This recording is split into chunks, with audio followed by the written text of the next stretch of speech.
Hey guys, Gavin here, the transformation guru. To make myself look a bit more intelligent tonight, I'm just going to wear my glasses. Been a long day. Got a Christmas pop-up shop going live in my hometown of Redditch this week. I'm going to be grafting all the way through Christmas and into the new year. So just to keep this video short and sweet, I've just been tagged on a post about Vogue Germany. So obviously it's not within the UK, but obviously it's a European model. As you can see in the photo, you might see it's clickbait, but it's the actual thing that I'm talking about in this video. The lady in question is clearly, I'd say 10 to 15 stone overweight, over and above what her natural healthy weight should be. And it's quite shocking to see that in the last 10 years we've had more patronising, condescending and more fit shaming issues around healthier, motivating advertising within the fitness industry, especially in the UK I've seen, versus this whole obesity movement. I don't want to sound like I'm obesity bashing, I'm just pointing out the facts of why the NHS struggles. I mentioned that in my previous video. I know this from looking at statistics, speaking on the BBC, ITV, and more importantly, speaking to the high up people within the health service. And they've all said the same, because of lack of personal responsibility and because of people eating themselves into obesity. There's a whole host of issues today surrounding poor diet, lifestyle choices, lack of exercise, etc. So the magazines, I feel, are getting a bit more controversial. That they're desperate to sell magazines, so obviously they're trying to get everyone's attention. By getting everyone's attention, it gets people talking about them, and therefore it sells magazines off the back of it. But to glorify and to make it look sexually appealing and healthy, to have someone who is carrying such excessive weight, in a fitness and health professional's opinion, in my own opinion of being a fitness professional for the last 15 years and sport for over 20 years, I just can't make sense of the advertising. It's putting a very warped ideal of how we should be in society. It's kind of saying to people, you know what guys, you can be morbidly overweight and there's no problem. Well, there is. And let's run through a few of the major issues related around excessive weight gain. One is that you're more receptive to cancers. I've studied cancer across the world. Unfortunately, I've lost about 5 friends and relatives from cancer. In our lifestyle in the UK, in Western culture especially, we're more receptive to certain cancers that you don't see in other countries and tribal areas across the world, because they're not as they're not around the environments that we're in. They're not within smoky environments, air pollution. They don't get as much sugar in their system and other foods and drugs and alcoholism, etc., like we do in the UK and Western culture. So I'm going off on a slight tangent. So that's one thing which you're more prone to with obesity. You're also prone to diabetes. The damaging effects of insulin issues and poor health is that I've seen people who lose limbs, and that's quite serious. And you combine the weight on the joints, the strain on the body, poor posture, spinal issues. You're more receptive to heart disease. There's probably about 100 plus health issues that you're more receptive to when being so morbidly overweight. And I get a bit bored and frustrated with this whole, well, you're fat shaming. Well, actually, I'm not now, because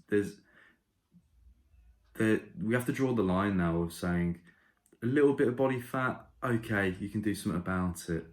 But to try and sex up and make it very appealing to be morbidly overweight to the point where you can't physically move without chronic fatigue, you're more of a health risk to yourself and to other people. Just recently, and I'm going to upload this as my next video, My next door neighbour, they had 6 ambulances and 12 paramedics to assist them because they're morbidly overweight.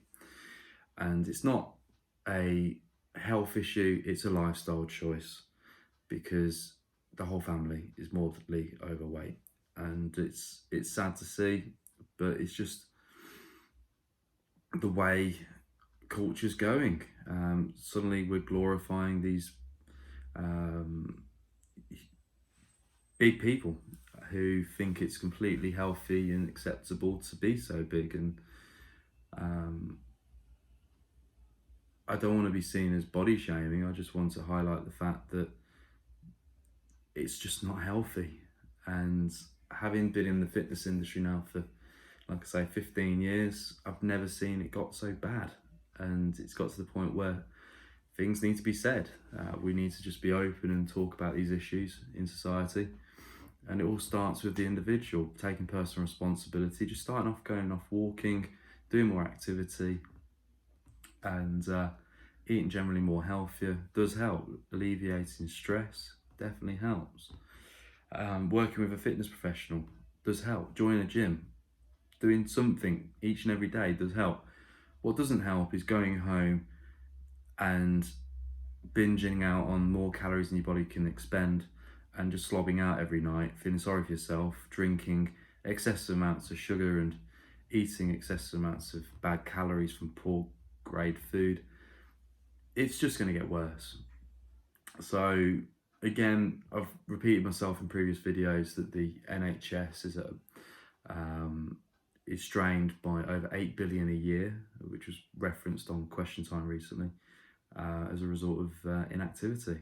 So it's a shame to see that this is the way marketers are going about to draw in attention, but I believe it's putting a wrong impression to young, easily impressionable individuals.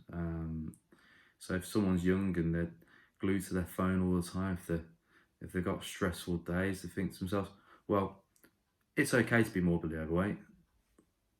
I won't do any self-help care. I won't eat well. I won't exercise. I've had a bad day, so I'm gonna eat pizza and drink and watch Netflix. I'm sorry, guys, but it's just gonna get much worse.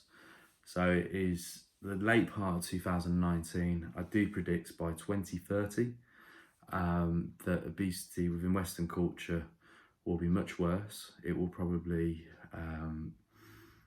we'll probably see more headline issues, and I think that unfortunately a lot of people are going to have to live very sad, unhealthy, lonely, isolated lifestyles, and there's going to be more of a death increase before the governments actually step on it. And let's be honest as well, alcohol, sugar and fast food industries and all these fast food apps, they need to make money, so they're going to be shoving it down your face as well through PR. So I read right through it all. The magazines are trying to draw more attention to themselves, hence why they're trying to make they're trying to get a controversial subject glorified to cause a reaction. It's got a reaction out of me, but I'm just calling them out on their bullshit basically.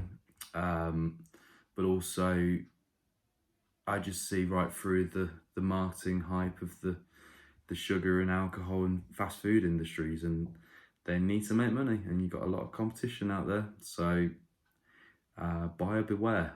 The best thing that could happen for a lot of people is they just simply budget and try and look after themselves. But in reality, most people won't, because most people don't want to take self-responsibility. Thanks for watching. That was a quick, simple video on this subject about glorifying obesity here in Europe. If you've got any comments, comment below. Thanks for listening. And if you like what I'm about, give me a follow on YouTube and on Facebook. I am very passionate about helping people. But obviously in recent years, I've noticed the trends of obesity to go like this, and it's correlating with mental health, social media usage, phone usage. It's getting worse and worse each and every year, and something needs to be said, and a nicey nice trainer approach just isn't working anymore. I'm Gavin Townsend.